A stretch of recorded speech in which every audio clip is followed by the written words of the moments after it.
Добро утро от Сърдиния, втория ден в къмпинга.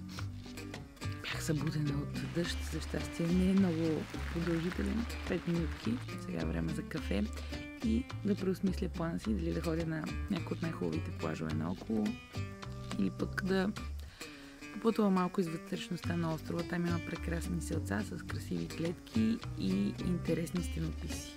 Ще видим.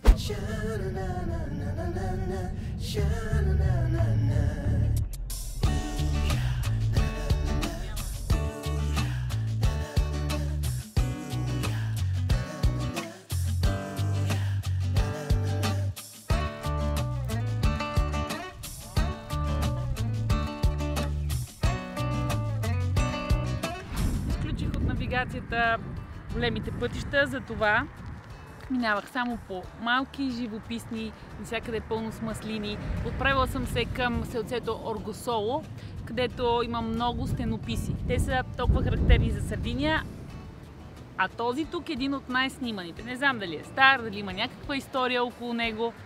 Ще си направя снимка и отивам към селцето. Стигнах в селцето, което между другото се нарича Оргозоло, не както аз смятах, но това са подробности. Има много любезна дама на информацията, туристическата информация, която ми даде карта, опътване и аудиогид. Всичко това за 10 евро, но пък към аудиогида могат да се закрепят няколко слушалки, точно 2. Всъщност, значи излиза по 5 евро на човек, ако имате с кого да го споделите. Това е картата, трябва да мина по една улица, пълна с мюрали, стенописи, които са много различни сами по себе си. Това са първите. Включвам аудиогида и ще разбера повече за тях, както и за културата на това селце, откъде тръгват първите рисунки по стените. Оргозоло е малко градче, което има около 4500 жители и се намира в сърцето на Сърдиния. Първите стенописи са се появили в края на 60-те години. Днес в градчето има около 300. Стенописите са възникнали в края на 60-те години като форми на протест, тук в Оргозоло. Едни от първите са създадени от кръга Дионисо, които са били анархисти. Много от стенописите са с политическа тематика, други засягат социалната несправедливост. Има стенописи, които са свързани с събития от целия свят. Други просто са рисунки на известни личности или изразяват сцени от ежедневието.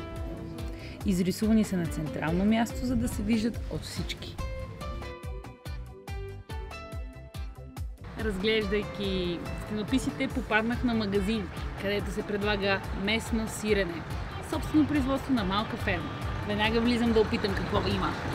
Тук предлагат пекорино, сърдинско пекорино, като има различни видове. Тези е по-сладко, долче, а това е пушено. Афумикато. Никога не съм пробвала пекорино афумикато. Много е добро. Супер. Прясна рикота, както и нещо, което не знам как се казва. Лате, коме се излича? Лате калято. Лате калято. Калдо е горещо, може би нещо такова, загрято мляко, което е като текстура като крем карамел. Мажат го върху тънкия каразао. Да, консистенцията само е като консистенцията е като крем карамел и го мажат върху хляб. Изглежда прекрасно, но нямам хладилник, а количеството е голямо, така че няма да го прахосвам. Ще го пробвам друг път. Пристигнах в Фони. Селцето се намира на 1000 метра над морска височина и е най-високото на остров Сърдиния. Тук също има доста стенописи, някои са стари, имам някои любими. Любими, да, защото съм била в Фони преди около 4-5 години и тогава се качих на най-високата точка на острова Пунта Ла Мармора. Пунта Ла Мармора. Няма да мърморя много-много, слизам надолу, където ще сготвя вкусна паста с домати. Чао! Това е перфектна разходка за един ден. И пътеката тръгва от тук. В Оргозоло има много туристи и туристически места и магазинчета, докато в Фони е далеч по-спокойно, даже леко пусто. Всъщност хората си почиват, защото сега е след обяд. Но пък е красиво. И най-важното, че е прохладно, защото е високо в планината.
Честно, за пръв път виждам корково дърво. В Сардиния е пълно с тях. Това е корков дъб. Режат дърветата, за да я махнат по този начин. Изглеждат някакси голи и тъжни, нали? Тук е паднало парче от кората, явно не е толкова ценно. 90% от корка, който се произвежда за бутилки в Италия, идва от остров Сардиния. Иначе от корк на целия остров се предлагат какви ли не сувенири. От магнити до портмонета, дори картички, купувала съм си. 85% от корковите дървета на острова са частна собственост. Много се радвам, че успях да докосна такова дърво. Отдавна искам да го видя отблизо. Супер интересно е. Корковото дърво трябва да навърши 25 годишна възраст, за да може да се маха кората. Това е първата реколта и тя се нарича Virgin Cork. Корка от нея е с много нетипична структура и не е ценен. Вторичният корк, това е първото обелване след снемането на Virgin корка. Тази суровина е с много по-характерна структура, но не е най-ценната. Класическият корк, който всички познаваме и сме виждали от тапите за вино, е най-ценния и се получава след 2 или повече снемания на кората. Корка, добит в тази фаза, е с най-добро качество. Не знаех, че има тези 3 етапа за събиране. Представете си колко много години са нужни, за да се произведе качествена коркова тапа. Не мирише на вино. Интересно е, но това са вечно зелени дръвчета, а са широколистни. Това е първият корк. Вече съм в Палао, малко късно стана, докато се добера до това място и не вече до случайно избрани от мен ресторант, но май си струва. Хапвам традиционно сардинско ястие и след това отивам да лягам, без коктейли ще. Защото утре ме чакат много часове прекарани на плажа. Здравейте, аз съм Лора. Третия ми ден на остров Сардиния започна рано сутринта, за да мога да стигна до известния плаж Пелоса. В момента е по обяд, още не съм на плажа, много е шумно, натоварено, няма къде да се спре колата, на плажа е същинска лудница. Водата на този плаж е една от най-красивите, които са на остров Сардиния. И не само на Сардиния, може би по цялото Средиземноморие, толкова е известен. И наплива естествено е огромен. Затварям багажника на колата, дано да я намеря тук, дано да няма скоби и италиански солени глоби и отивам на солената вода. Много прекъсвам плаж. О! А водата е супер! Право е нереално!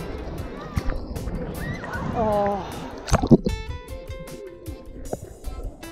Ла Пелоса е супер плаж, може би просто трябва да се дойдем по-раничко, не в 12 на обяд, естествено.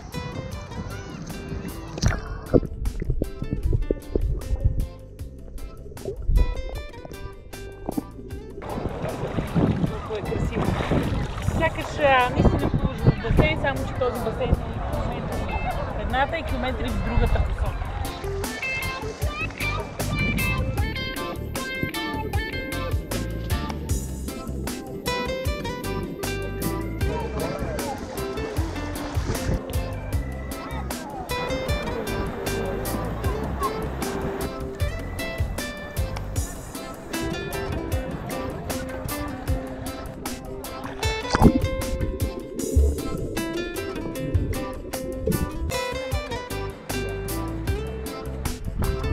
В плажа Ла Пелоса и има доста забрани. Например, задължително трябва да има нещо като шалте или роковка, върху което се слага кръв.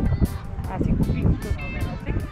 Проверяват ни дами и после го бяват, не е приятно. Не може да се спуши на плажа и има специална табела и място, където това е позволено. Това много ми харесва, да има навсякъде пасове по пясък.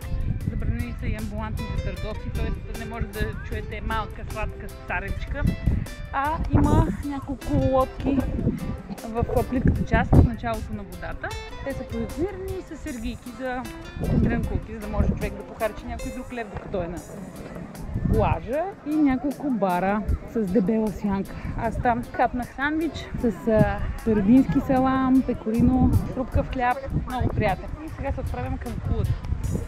Има пътека през следващия плаж, който се казва Велосета или малката Велоса, все едно. Така би трябвало да се проведе. Там има по-плитка част, по-близка до кулата, ще я пречапам. Обула съм обувките за ски. Всички знаят, че тях много по-лесно се върви по скалите. Има доста водата става плитка. Наистина е като един грамаден голям басейн. Тук да ме мирише на сяра. Така, отивам към кулата.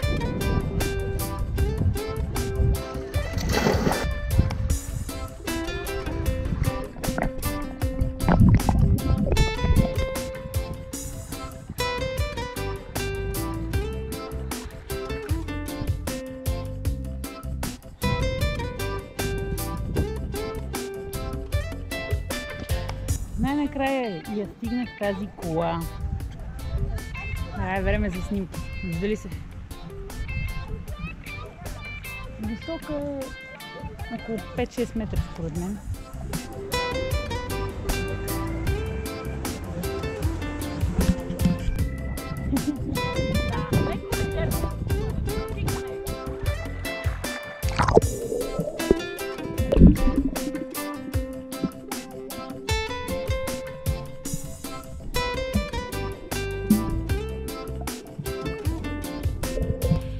Ла Пелоса. Прекрасен, но много претъпкан плаж. Не е за любителите на спокойствието, но пък за тези, които обичат кристално чистата вода. Наистина чистото се носи в най-чистия басейн на света. Километри. Прекрасно място. Чао! Време е да отивам в пещерата на Нептун.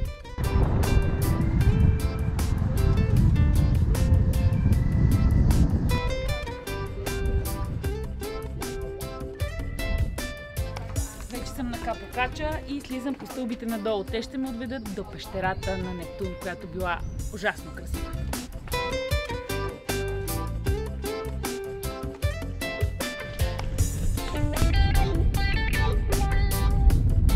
Има и друг начин да бъде достигната. С лодка град Алгеро, който се вижда от Капокача.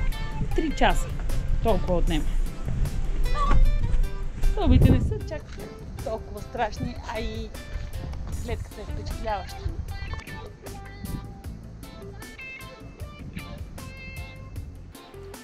Това е половината път само към пещерата на Нептун. По-далечко отколкото си мислех, но трябва да побързам, защото в 7 затварят. Сега е 6:15. Ето ги стълбичките, не са навсякъде стълби. Пътека много културна, туристическа са направили италианците и някъде надолу ще трябва да има по-стръмни стълби, които да ме отведат до нея и оттам се купуват и билетите. 13 евро на човек и не приемат кредитни карти.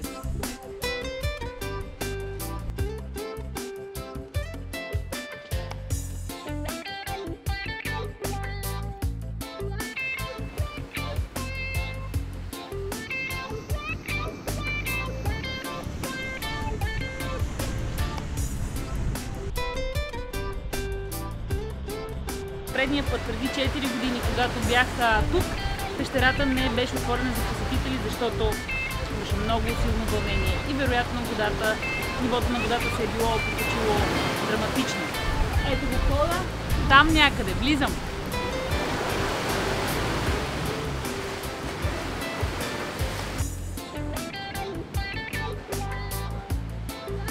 Пещерата на Нептун е открита през 1700 година.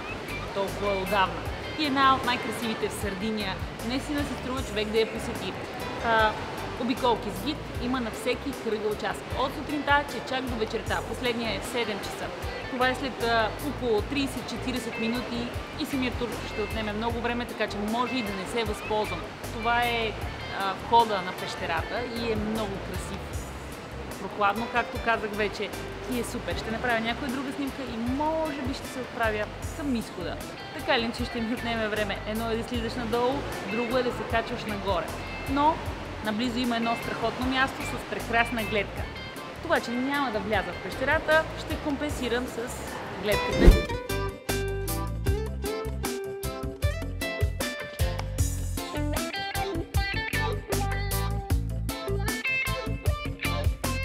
След 656 стъпала надолу и нагоре е време за награда. И тя е пред мен.